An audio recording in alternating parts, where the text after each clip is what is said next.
Alright, magandang araw na ho sa lahat natin ng mga viewers Luzon, Visayas at Mindanao all over the world. Welcome naman sa ating panibagong video, panibagong reaction, mga ka-action, mga kakampeng. May gusto naman ako na i-share ho sa inyo. Mga DDS, sorry ha sa sasabihin ko. Kaya hindi maiwasan na sasabihan kayo na ang ilan sa mga patanga-tanga, sorry sa words ha, na mga creator nyo ay talagang tanga. Talagang BO-BO. Eto may binasag ho siya na isang comment.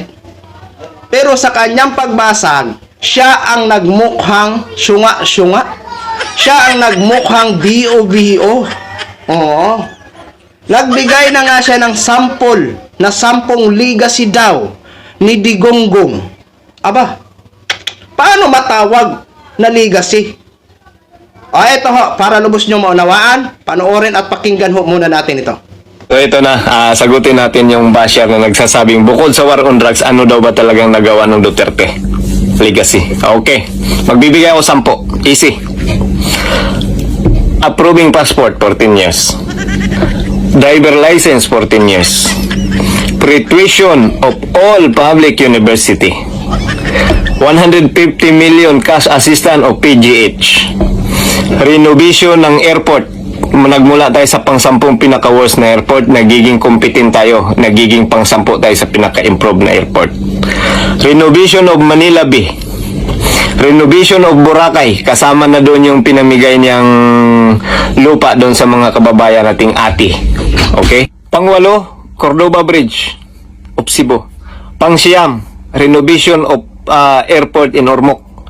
Pang-10, siya yung nagbibigay ng pundo doon sa Panggil Bridge. Although hindi natapos, 80% ang natapos nung pagbaba niya kasi dumating ngayong pandemic.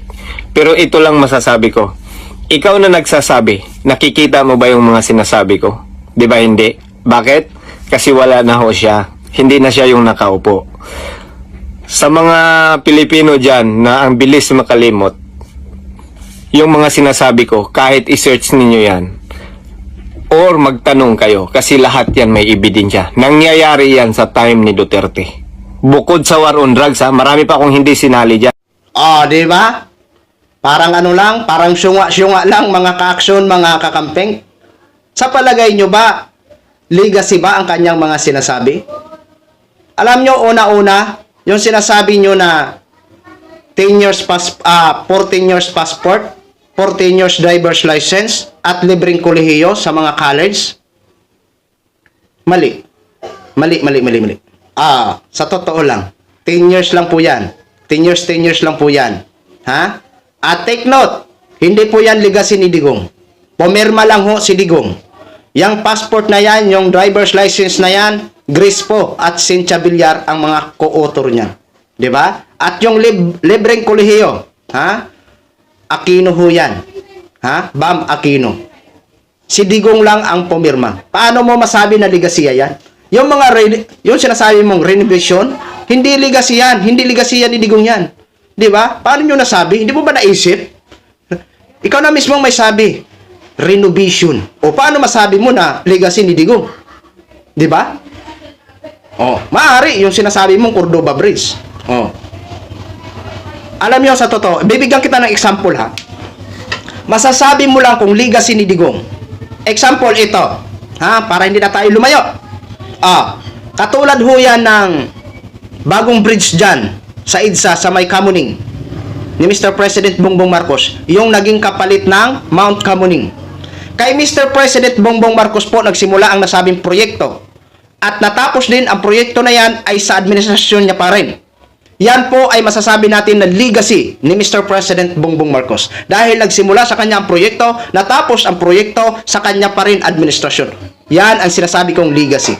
Pangalawang example, noong kay dating Pangulong Noynoy Aquino, di ba? Nag-file ng kaso sa UNCLOS, no? Sa United Nations Convention on the Law of the Sea, doon sa Netherlands, yung sa West Philippine Sea. Bago pa man natapos ang kanyang termino, idiniklara na ng Abri Tribunal na tayo po ang may rights sa ating sovereign rights dyan sa West Philippine Sea. Okay? Yung kiniklaim ng China, walang basihan.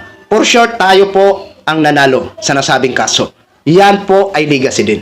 Okay? Ni dating Pangulong Noynoy Aquino. Yan po ay mga example lang po yan, ha? Paano nyo po masabi na mga legacy yan ni Digong? Di ba? Oh. Yung war on drugs na yan. Oh. O, legacy niya yan. Sabihin na natin na legacy niya yan. Pero anong nangyari? Nandun sa dahig. Yan ang nangyari sa kanya. Sa sobra niyang pagpapatupad ng war on drugs. Andun sa dahig. Diba? Pero yung mga sinasabi mo, hindi po yan legacy ni Digong. Diba? Maaari, yung sinasabi mong Cordova Bridge. Kung sa kanya nagsimula at natapos ang proyekto, sa administrasyon pa rin ni Digong, yan po ay legacy din niya. Diba? O, pero yung iba dyan, halos sa binanggit mo, hindi po. Di ba? At yung mga tulong na ibinigay niya sa mga hospital, tulong po yun. Hindi po legacy. Ha? Hindi po legacy. Okay? Kasi ang mga legacy, yung mga, talagang matawag natin yung may kinalaman sa transportation. Okay? Isip-isip din kung may time. Ha? Huwag mo nang bilugin. Huwag mo nang utuin yung mga viewers mo. Kasi mga uto-uto na nga, talagang nilulunod nyo talaga sa pagka-uto-uto yung mga viewers nyo. Di ba? Oo. Take note ha, hindi po gumagawa ng batas ang presidente.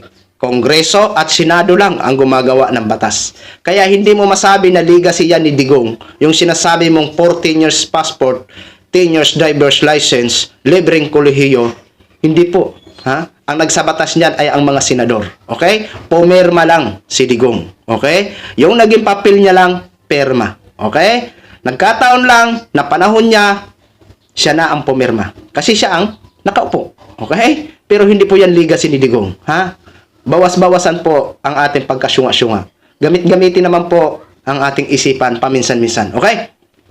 So yun lang ho mga ka-action, mga kakamping ko, share ko lang ho sa inyo yan. Maraming salamat po sa ating mga viewers Luzon, Visayas at Mindanao all over the world. Ako po ang inyong lingkod, si The Action Man. Good morning everyone!